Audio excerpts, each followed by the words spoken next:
Hello friends, we are delighted to inform you that we are starting AWS Solution Architect Certification course free for you. So I welcome you all and enjoy the learning. तो चलिए friends, सबसे पहले हम AWS Solution Architect Certification course से पहले आपको इसका जो है क्लाउड कंप्यूटिंग का कंसेप्ट जो है वो पता होना चाहिए। तो डे वन है, स्टार्ट करते हैं। तो फ्रेंड्स, सबसे पहले आपको मैंने कहा क्लाउड कंप्यूटिंग के बारे में पता होना चाहिए कि व्हाट इज क्लाउड कंप्यूटिंग। ठीक है, तो क्लाउड कंप्यूटिंग क्या है, एक छोटी सी डेफिनेशन लिख लेते हैं। Cloud computing is the on demand on demand delivery of IT resources such as, क्या क्या में कंप्यूट हो सकता है, डेटाबेसिस हो सकते हैं, एंड स्टोरेज स्टोरेज हो सकती है। मोड क्या है, बाय द इंटरनेट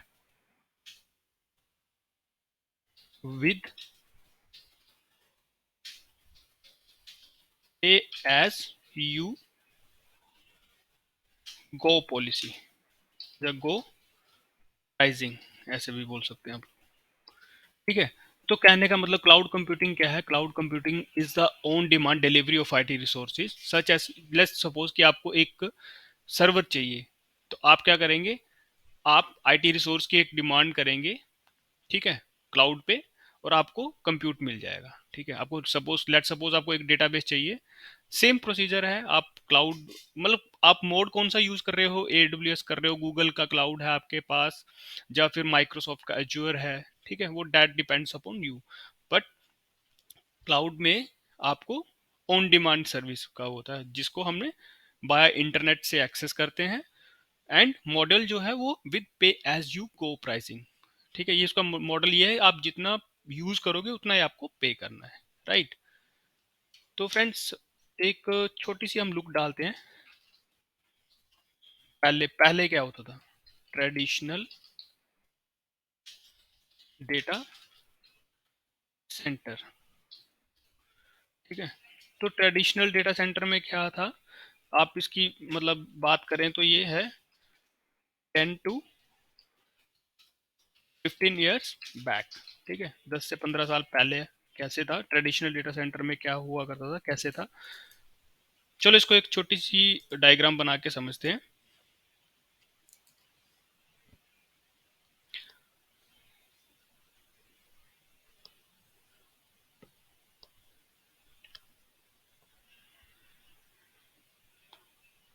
पहले क्या था, let's suppose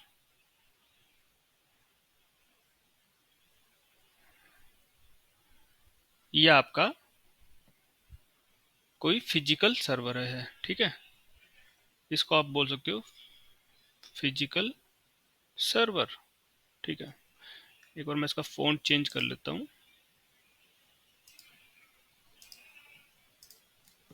okay, physical server के ऊपर क्या है, आपको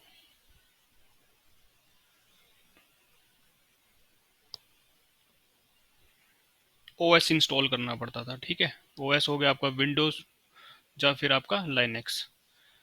उसके ऊपर क्या था, आप अपनी एप्लीकेशन को इंस्टॉल करते थे। ठीक है, लेट्स सपोज एप्लीकेशन। ठीक है, तो ओएस में मैंने आपको बताया, ओएस में क्या हो सकता है, विंडोज भी हो सकता है, लाइनेक्स भी हो सकता है। ठीक है, फिजिकल सर्वर किस चीज़ के थे, आईबीएम का हो सकता है। ठीक है, मोट मतलब कोई सा मेक, कोई सा भी होता है, एचपी, डेल। ठीक है, और ऐप में आपका कोई सी भी एप्लीकेशन, लेट्स सपोज आपके पास कोई वेब सर्वर है, या फिर आपके पास कोई ईमेल सर्वर है, राइट। तो ये था ट्रेडिशनल डेटा सेंटर की एक इमेज, ठीक है। सबसे पहले क्या, आपको एक फिजिकल सर्वर लेना पड़ता है, उसके ऊपर आप ओएस ऑपरेटिंग सिस्टम इंस्टॉल करते थे, देन आप एप्लीकेशन जो है यूज करते थे, राइट। और फिजिकल सर्वर के साथ आपका एक और चीज क्या ऐड होती है, डेटाबेस, बिकॉज बिना डेटाबेस के, इसको हम लिख लेते हैं डेटाबेस, है ना। जैसे आपको कोई भी ऐप है वो बिना डेटाबेस के आपके प्रॉपर फंक्शन नहीं करेगी, राइट। अब देखो, पहले क्या होता था, एक मैं नोट बना रहा हूँ छोटा सा,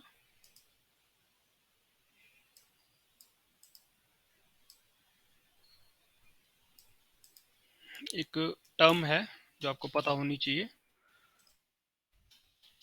क्लस्टरिंग। तो क्लस्टरिंग क्या होती है, आप ये बोल सकते हो, ग्रुप ऑफ टू और more hardware is called cluster.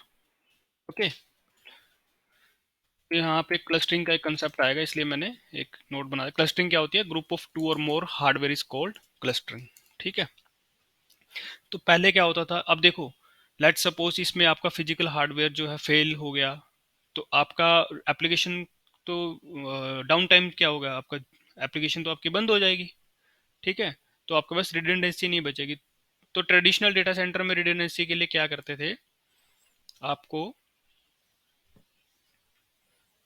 Same वही वही कंसेप्ट है, आपको क्या करना पड़ेगा, एक और फिजिकल सर्वर लेना पड़ेगा, ठीक है। उसके ऊपर आपको सेम ऑपरेटिंग सिस्टम इंस्टॉल करना पड़ेगा दोबारा से। उसके ऊपर आपको जो भी आपकी एप्लीकेशन है वो सेम इंस्टॉल करनी पड़ेगी, राइट। इसमें आपका जो है वो डीबी, ये आपका आ गया डीबी, ठीक है। फिजिकल सर्वर जो है आपका इस डेटाबेस के साथ भी कनेक्ट करना है, और इस डेटाबेस के साथ, इस सर्वर के साथ भी कनेक्ट करना है। तो ये जो चीज है, इसको हम क्या कहेंगे, क्लस्टरिंग। ये हमने क्या बना दिया, इसका इसका हमने बना दिया ये क्लस्टर। ओके।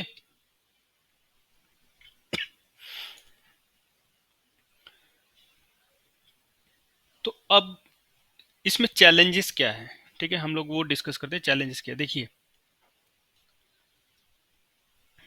चैलेंजेस हम डिस्कस करते हैं इसमें।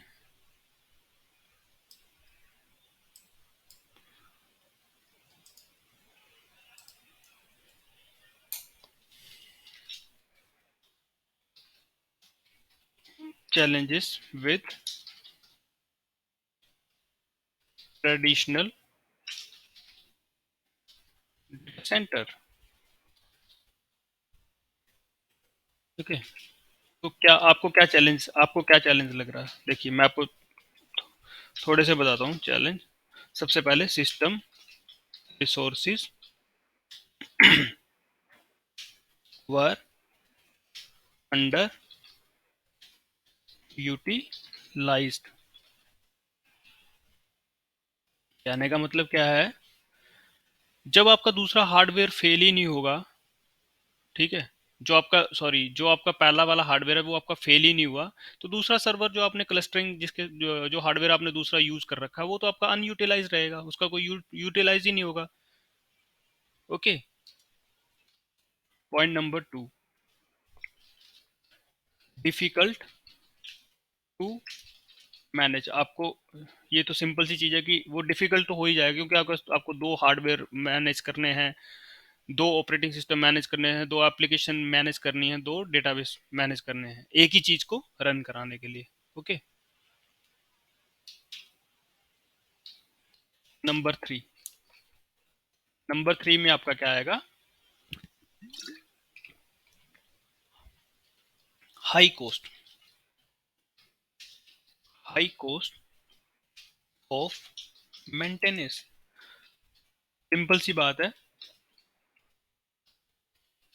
जब आपके पास दो सर्वर हो जाएंगे, ठीक है, दो डेटाबेस हो जाएंगे, तो उनकी कॉस्ट भी, मेंटेनेंस की जो कॉस्ट है वो भी हाई होगी, राइट। फोर्थ है high electricity bill, high electricity bill. कई बार क्या होता है, इतने इतने के सर्वर नहीं जितने का आपको डेटा सेंटर का बिजली का बिल आ जाएगा। ओके, तो ये सारे चैलेंजेस थे जो ट्रेडिशनल डेटा सेंटर में मिलते थे, राइट। उसके बाद क्या कंसेप्ट शुरू हुआ है, वर्चुअलाइजेशन।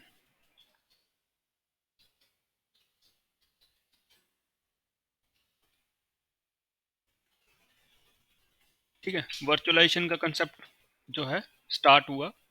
वर्चुअलाइजेशन में क्या किया, हम ये बोल सकते हैं, थ्री कंपनीज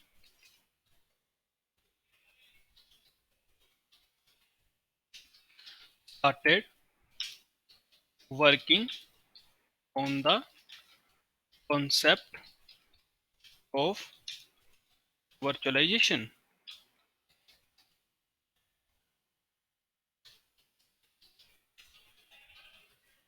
ओके, तो इसमें कौन कौन सी कंपनी थी, नंबर वन पे थी माइक्रोसॉफ्ट,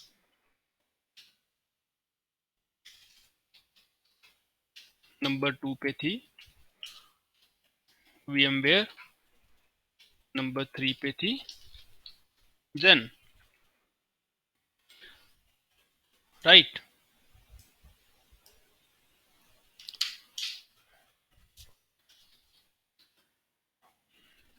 नेक्स्ट है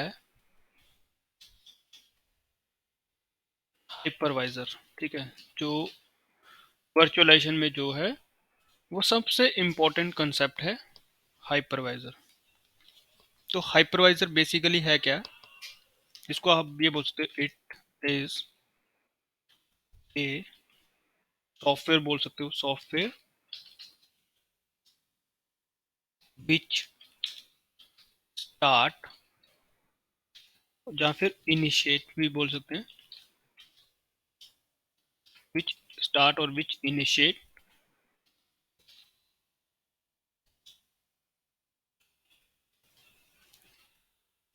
virtualisation.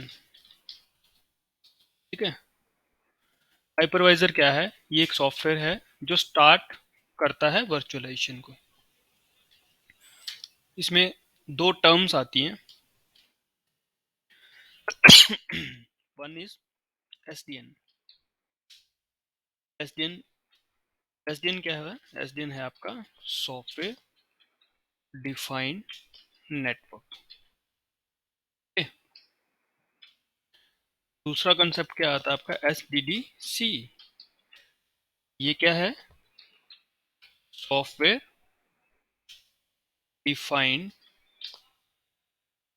Data centre.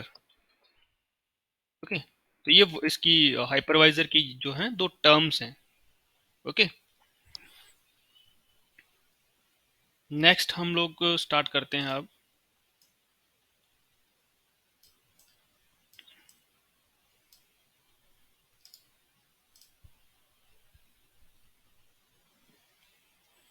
Main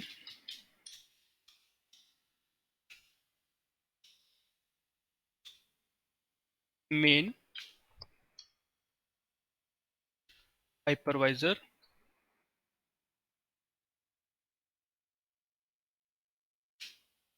technology. Okay, main hypervisor technology discuss करते हैं। सबसे पहले सिट्रिक्स ले लो, सेकंड आप ले लो माइक्रोसॉफ्ट, थर्ड आप ले लो VMware, फोर्थ आप ले लो रेड हैट। ओके, देखो, सिट्रिक्स ने जो हाइपरवाइजर बनाया उसका नाम है जेन। ठीक है, माइक्रोसॉफ्ट ने जो हाइपरवाइजर बनाया उसका नाम है हाइपर-वी। VMware ने जो बनाया उसका नाम है ESX।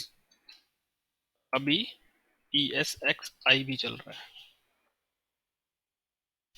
राइट। रेड हैट ने जो बनाया उसका नाम है KVM। ठीक है, तो मैंने आपको जैसे पहले बताया कि कंपनीज ने क्या किया, तीन कंपनी ने क्या किया, माइक्रोसॉफ्ट, VMware, Zen ने ये वर्चुअलाइजेशन के कॉन्सेप्ट पे चले। ठीक है, और इन्होंने फाइनली जो है अपना हाइपरवाइजर तैयार कर दिया। ठीक है, तो ये जो उनका एग्जांपल मैंने आपको बता दिया। ओके, इसके बाद आफ्टर हाइपरवाइजर क्या हुआ? जब हाइपरवाइजर आ गया उसके बाद क्या हुआ?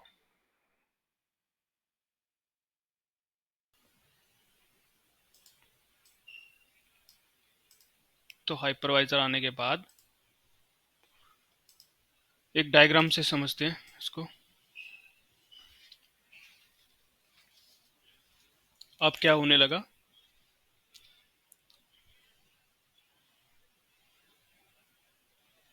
Hardware,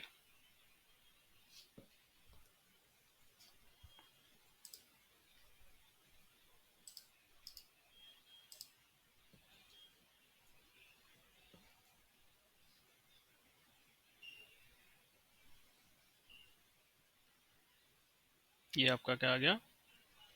hardware. हार्डवेयर के ऊपर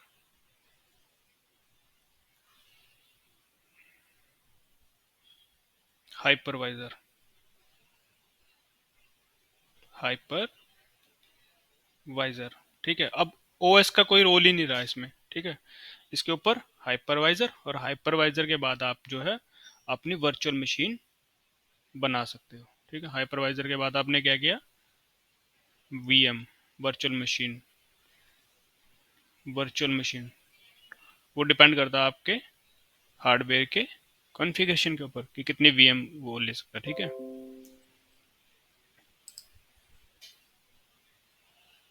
अब इसका मतलब मैं आपको ये चीज़ क्यों बता रहा हूँ, आपको पता होना चाहिए। लेट सपोज इस हार्डवेयर में हम एग्जांपल ले रहे हैं। ठीक है, 64 GB जो है रैम है, लेट सपोज। ठीक है, आपने क्या किया? आपने अपने VM को 8 GB रैम दिए, एक को। सेकंड को भी आपने 8 GB रैम दी, थर्ड को भी आपने 8 GB रैम दे दी। ओके, देखो कितनी कंज्यूम होगी आपकी? 24 GB। ठीक है, 64 में से आपकी कितनी कंज्यूम होगी? यहाँ मैं बनाता हूँ, 64 GB minus 24 GB equal to 40 GB बच गई आपके पास। ठीक है, 40 GB कहाँ यूज होगी? ये हमारी रिसोर्स पूल। ठीक है, मतलब हम बोल सकते हैं शेयर्ड रिसोर्स। यदि ट्रेडिशनल डेटा सेंटर में क्या था, ट्रेडिशनल डेटा सेंटर में यदि मेरे को 24 GB रैम चाहिए आउट ऑफ 64, तो मेरी बाकी अनयूटिलाइज रहेगी, रिसोर्स चलता रहेगा। ठीक है, बट इसमें क्या है, आपको यदि आपको 8 GB एक पे चाहिए, 8 GB सेकंड पे चाहिए, 8 GB थर्ड पे चाहिए, तो बाकी जो रेस्ट है वो आप एज ए शेयर्ड रिसोर्स वो नेक्स्ट VM को हम लोग असाइन कर सकते हैं। तो फ्रेंड्स, ये था क्लाउड कंप्यूटिंग का कंसेप्ट। ठीक है, नेक्स्ट हम डे 2 में आएंगे अपना AWS का फर्स्ट लेक्चर। ओके, ये एक इंट्रोडक्शन पार्ट था। सो आई होप आपको अच्छा लगा होगा वीडियो। यदि आपको अच्छा लगा है तो हमारे चैनल इंटरव्यू बाबा को ग्रो करने में हमारी हेल्प कीजिए, ताकि हम लोग आपकी हेल्प कर सके, right. So keep watching and like, please like, share and subscribe our channel. Thank you.